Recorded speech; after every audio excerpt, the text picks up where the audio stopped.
इसमें कुछ गंदगी है, किंतु यदि आप इसे कुछ समय के लिए ऐसे ही छोड़ दोगे तो आप देखोगे ये मैल अपने आप इसके तले जाकर बैठ जाएगा। यदि इस पात्र को हिलाओगे तो कुछ नहीं होगा, शांत छोड़ दोगे तो ये मैल अपने आप नीचे चला जाएगा। उसी प्रकार जब हमारे जीवन में कोई समस्या हो, हमारे जीवन में अशांति हो, तो कोई हलचल करने से या संतोष खो देने से हमें उसका हल नहीं मिलेगा। शांत रहकर विचार करोगे तो उसका हल मिलेगा। स्मरण रखिएगा, धीरज और संतोष से, शांति से विचार करोगे तो कितनी भी बड़ी समस्या क्यों ना हो, उसका हल अवश्य निकाल लोगे।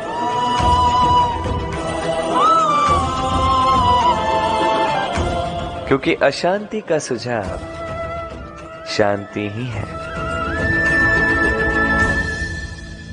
राधे राधे। समय, कहते हैं समय से पूर्व कुछ नहीं होता, हर बात का एक समय होता है। समय से पूर्व न सूर्योदय होता है न सूर्यास्त होता है। समय से पूर्व पौधों में न पुष्प खिलते हैं न फल। किंतु एक बात सोचिए, यदि वर्षा आने से पूर्व किसान भूमि ना जोते, वो बीज ही ना पिरोए, तो क्या फसल उगेगी? यदि योद्धा युद्ध से पूर्व अपने शस्त्र ही ना परखे, तो वो युद्ध कैसे लड़ेगा? इसका अर्थ ये है, समय आपका जब आना है तब अवश्य आएगा, किंतु तब तक ये महत्वपूर्ण है कि आप स्वयं को उसके लिए सज्ज रखें, क्योंकि ये अवसर, ये शब्द बोलने में जितना छोटा है, ये आता भी उतने छोटे समय के लिए है और फिर निकल जाता है। अब यदि अवसर आपके हाथ आ जाए और यदि आप उसके लिए सज्ज ही ना हो, तो आपको सफलता कैसे मिलेगी? तो आप उचित समय की प्रतीक्षा कीजिए, उस अवसर की प्रतीक्षा कीजिए, किंतु तब तक निरंतर प्रयासों से स्वयं को और सक्षम बनाते रहिए, क्योंकि सफलता आपकी प्रतीक्षा कर रही है। बस उसके लिए सज्ज रहिए। राधे राधे। वाणी मनुष्य को मिली सबसे अद्भुत भेंट। ये वाणी है जो मनुष्य को संसार में सारे अन्य जीवों से भिन्न बनाती है, संसार में सबसे ऊपर ले जाती है। इसी वाणी के कारण हम एक दूसरे से संवाद साध सकते हैं। मैं अपनी मन की भावनाएं किसी से व्यक्त कर सकता हूं, कोई और उसके मन की भावनाएं मुझसे व्यक्त कर सकता है। ये वाणी ही हमारी सबसे बड़ी ढाल भी है। अब देखिए ना, आपने देखा होगा किसी की वाणी मीठी होती है तो लोग उससे प्रेम करते हैं, उसे अपना मित्र बनाते हैं। वहीं किसी की वाणी यदि कड़वी होगी तो लोग उससे घृणा करते हैं, उसे अपना शत्रु मान लेते हैं। ये वाणी ही है जो भाषा बनकर हमारा इतिहास लिखती है। किंतु क्या हम सच में वाणी के विषय में इतना सोचते हैं जितना हमें सोचना चाहिए? सोचिए, मनुष्य को बोलना सीखने में कितना समय लगता है। कुछ बालक 1.5 वर्ष की आयु में सीख जाते हैं, कुछ 2 वर्ष, कुछ 3। अब मनुष्य 1.5 वर्ष की आयु में बोलना सीख तो जाता है, पर क्या बोलना है ये जीवन भर सीख नहीं पाता। इस पे ध्यान केंद्रित कीजिए, समझने का प्रयास कीजिए कि बोलना क्या है। अपनी वाणी शुभ रखिए, अपनी वाणी मीठी रखिए, और इसी मिठास के साथ मेरे साथ आकर कहिए, राधे राधे। हम में से कई लोग अक्सर स्वयं को अकर्मण्य मान लेते हैं। सोचते हैं अब तक इतने प्रयास किए, कुछ नहीं मिला, कदाचित आगे भी कुछ नहीं मिलेगा, और इसीलिए अपने जीवन का सारा बोझ किसी और के कंधे पर डाल देते हैं, स्वयं पर विश्वास ही खो देते हैं। क्यों नहीं समझ पाते ये बात कि जब तक पांव में कांटा नहीं चुभेगा व्यक्ति को ज्ञात कैसे होगा कि आगे नीचे देखकर चलना होगा। सूर्य को स्वयं जलना पड़ता है ताकि दूसरों को प्रकाश दे सके। रात्रि के अंधकार से लड़ने के लिए चंद्रमा को आकाश में अकेले चलना पड़ता है। नदी अपनी यात्रा कैसे बनाती है, अपना मार्ग कैसे बनाती है? इन चट्टानों से लड़कर बनाती है। यदि आप स्वयं आपकी सहायता करने में सक्षम नहीं रहे तो निश्चित रूप से आपका यह जीवन व्यर्थ ही है। स्मरण रखिएगा, इस संसार में अपने जीवन का भार अपने ही कंधों पर उठाना पड़ता है। दूसरों के कंधों पर केवल शव यात्रा चलती है। और इस संसार में जीवित वही है जो आत्मनिर्भर है।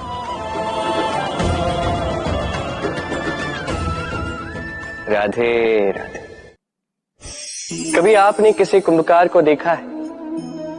एक पात्र बनाते हुए पहले गीली मिट्टी रौंदता है, फिर उसे मथता है, फिर उसे चाक पर चढ़ाकर एक उचित आकार देता है। यदि आकार ठीक ना हो तो उसे तुरंत ही ठीक कर देता है, क्योंकि उसे ज्ञात है।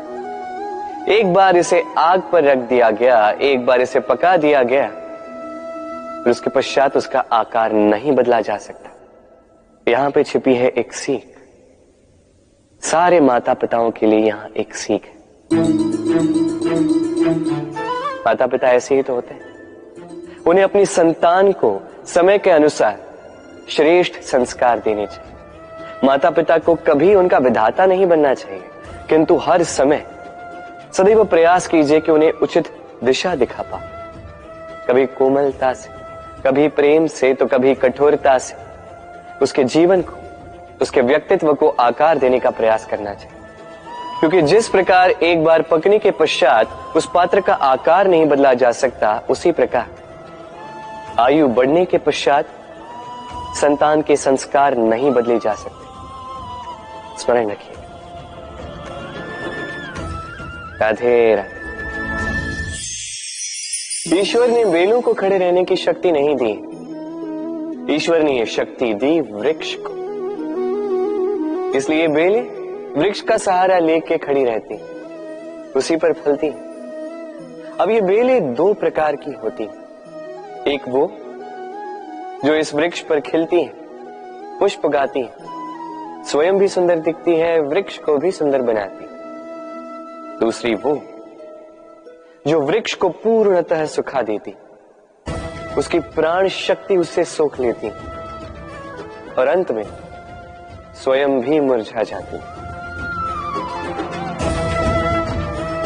स्मरण रखिए, यदि कोई व्यक्ति सदैव आपके साथ खड़ा रहा, सदैव आपका संबल बनकर रहा, सदैव उसने आपकी सहायता की, और यदि आप उसके साथ छल करोगे तो आपका पतन निश्चित है। ऐसा कभी ना करें। सदैव ऐसे लोगों को प्रेम दे, सम्मान दे और मेरे साथ आनंद से करें। राधे राधे। आइए इस पौधे से मिलिए। मेरे लिए ये पौधा अत्यंत प्रिय है। मैं इस पौधे से बहुत प्रेम करता हूं। अब सोचिए, यदि इसी प्रेम में मैं इसे दिन में 6 बार जल दूं तो क्या इसका विकास और अच्छे से होगा? क्या वो इसके लिए शुभ होगा? कदापि नहीं। इसकी जड़ें गल जाएंगी, इसकी जड़ों में जो जल सोखने की शक्ति है वो समाप्त हो जाएगी। तो आवश्यक क्या है? आवश्यक है कि उचित मात्रा में इसे जल दिया जाए। आवश्यक है कि उचित समय के पश्चात इसे जल दिया जाए। आवश्यक है कि इसे सूर्य का ताप भी सहना होगा। आवश्यक है कि हर कार्य मर्यादा में होना चाहिए। अब यही भूल अधिकतर माता पिता कर बैठते हैं। अपनी संतान से इतना प्रेम करते हैं और उसमें संतान की हर आवश्यकता पूर्ण करते हैं, हर एक वस्तु उसे देते हैं, हर एक बात करते हैं, और ऐसे में उस संतान के विकास में स्वयं ही बाधा बन जाते हैं। ऐसा मत कीजिए। ये यात्रा संतान की भी है। उसे भी जीवन में आगे बढ़ना है, बहुत कुछ सीखना है, अपने बल पर कार्य करने, करने दीजिए। एक अत्यंत महत्वपूर्ण बात आपको बताऊंगा जिसे आपको स्मरण रखना है। प्रेम और शत्रुता यदि अति है तो घातक है। हर बात में संतुलन बनाकर रखें और मेरे साथ प्रेम से कहें, राधे राधे। हम सभी मंदिर में जाते हैं, ईश्वर के समक्ष बैठकर हाथ जोड़ते हैं और अपनी मांग रखते हैं। कभी सोचा है ईश्वर को कैसे लगता होगा कि मेरे भक्त मेरे पास आते हैं केवल अपनी इच्छा पूर्ति के लिए, मुझसे मिलने के लिए नहीं। कई सारे लोग मंदिर जाते हैं, अपनी इच्छा ईश्वर के समक्ष रखते हैं। अब यदि उनकी इच्छा पूर्ण ना हो तो हताश हो जाते हैं। अब से जब भी आप मंदिर जाओ, ईश्वर के समक्ष बैठो, हाथ जोड़ो और कहो धन्यवाद। धन्यवाद ईश्वर, आपने मुझे जो कुछ भी दिया है उसमें मैं प्रसन्न हूं। बस मुझे मार्गदर्शन दे कि कैसे मैं अपने कर्मों से, स्वयं अपने कर्मों से वो सभी प्राप्त कर सकूं जो मैं पाना चाहता हूं। ईश्वर से केवल मांगने जाओगे तो ईश्वर के समक्ष स्वयं को बहुत ही छोटा पाओगे। किंतु यदि स्वयं कर्म करके ईश्वर को धन्यवाद कहने जाओगे तो सही अर्थ से आपको ईश्वर मिल जाएंगे। राधे राधे। अद्भुत बात है ना, हमें सदैव हमारे नाम से बुलाया जाता है। नाम से हमारी पहचान है। ये नाम ही है जो इतिहास में स्थान बनाने में हमारी सहायता करता है। नाम बनाने के लिए व्यक्ति क्या कुछ नहीं करता, नाम पर कलंक न लग जाए इसके लिए क्या क्या प्रयास नहीं करता। अपने जो कुछ भी पाए, धन, संपत्ति, सुख, ये सब कुछ नाम के समक्ष छोटा है। नाम सबसे ऊपर रह जाता है। ये नामकरण संस्कार सदैव हमारे लिए अत्यंत महत्वपूर्ण होता है। अब आपको क्या लगता है मैं किस नाम की बात कर रहा हूं? वो नाम जो हमने जन्म से पाए? नहीं, मैं उस नाम की बात कर रहा हूं जो हमने हमारे कर्मों से अर्जित किया। जो जन्म से प्राप्त हुआ वो मृत्यु के साथ चला जाए। ये तो जो नाम कर्मों से प्राप्त होता है वो हमें अमर करता है। माता पिता से हमें जन्म मिला, जन्म से मिले संबंधी, समाज से मिले मित्र, प्रकृति से मिला भोजन। यदि कुछ ऐसा है जो हमने स्वयं पाया तो वो है हमारे कर्मों का फल। वो है वो नाम जो हमने कर्मों से अर्जित किया। इसलिए सदैव श्रेष्ठ कर्म कीजिए और मेरे साथ प्रेम से कहिए, राधे राधे। मनुष्य भी कितना विचित्र प्राणी है, सदैव संघर्ष करता है, सदैव प्रयास करता है कि वही सबसे बड़ा बने, प्रयास करता है कि उसके समक्ष सबके शीश झुके हुए और उसके लिए सबसे पहले शक्ति प्राप्त करने का प्रयास करता है। शक्ति प्राप्त कर भी लेते हैं और उसके भय से सबको अपने समक्ष झुकाते हैं। किंतु एक महत्वपूर्ण बात भूल जाते, समझ ही नहीं पाते। चलो मैं आपको उदाहरण देता हूं। कभी आपने किसी वृक्ष को देखा होगा, उसकी डालियां देखी होंगी जो फल के बोझ के कारण झुक जाती है। वो फल टूटता है, पुनः ऊपर जाती है, फिर एक और फल देती है, वो टूटता है, पुनः ऊपर जाती है, सदैव झुकी हुई नहीं।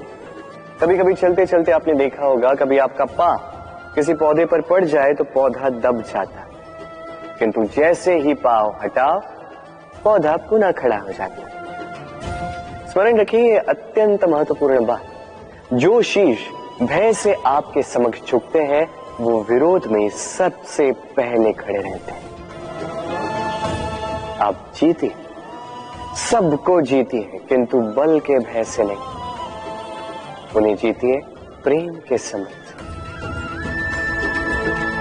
राधे। आज आपको एक कथा सुनाता हूं। एक बार एक व्यक्ति ने अपने द्वार पर लिख दिया, आज मैं बहुत दुखी हूं, आज मुझसे कोई मिलने ना आए। कुछ समय पश्चात उसका मित्र आया, उसने वो शब्द पढ़े और फिर भी जाकर उससे मिला। उसने कहा कि मुझे पढ़ना तो नहीं आता, किंतु मेरे मित्र के मन का ये दुख, ये मुझे पुकार अवश्य लेता है। ये होते हैं सच्चे मित्र। किसी कारणवश यदि आप दुखी हो, समस्या का हल निकाल नहीं पा रहे हो, इस संसार से कट जाना चाहते हो, तब भी ये मित्र आपके साथ रहता है। भले ही आपको कोई हल ना दे पाए, संबल बन के अवश्य रहता है। भले ही आपका दुख कम ना कर पाए, आशा की किरण अवश्य दिखाता है। जब आप इस संसार से कट जाते हैं, तब भी आपसे जुड़ा होता है आपका ये मित्र, ये सच्चा।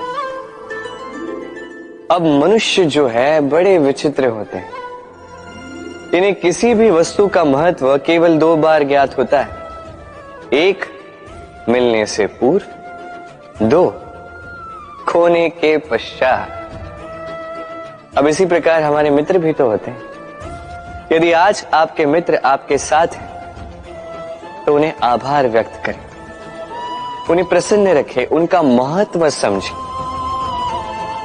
क्योंकि एक बार आपने इन्हें खो दिया, पश्चाताप करने पर भी पुनः नहीं लौटेंगे।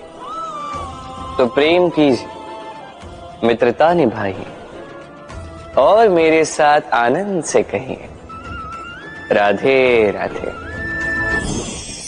ठहरती केवल यादें, केवल यादें। ये समय, ये कभी नहीं ठहरता। अभी यादें मीठी होंगी या कड़वी, ये किस पर निर्भर करता है? आपके कर्मफल के चयन पर। यदि आप इस जीवन को समझना चाहते हैं, अपनी हुई भूलों से कुछ सीखना चाहते हैं, तो पीछे देखिए। आपके बीते हुए कल से बड़ा शिक्षक आपको इस संसार में और कोई नहीं मिलेगा। यदि आप जीवन जीना चाहते हैं, तो आगे देखिए। सारी संभावनाएं, सारे अवसर वहीं। यदि आप स्वयं को सुधारना चाहते हैं, स्वयं की भूलों को सुधारना चाहते हैं, कुछ महान करना चाहते हैं, तो आने वाले समय से अधिक श्रेष्ठ क्षेत्र और कोई नहीं। Thank you for watching my channel. Please इस चैनल को सब्सक्राइब करें, शेयर करें, कमेंट करें और लाइक करना मत भूलिए। Thank you. राधे।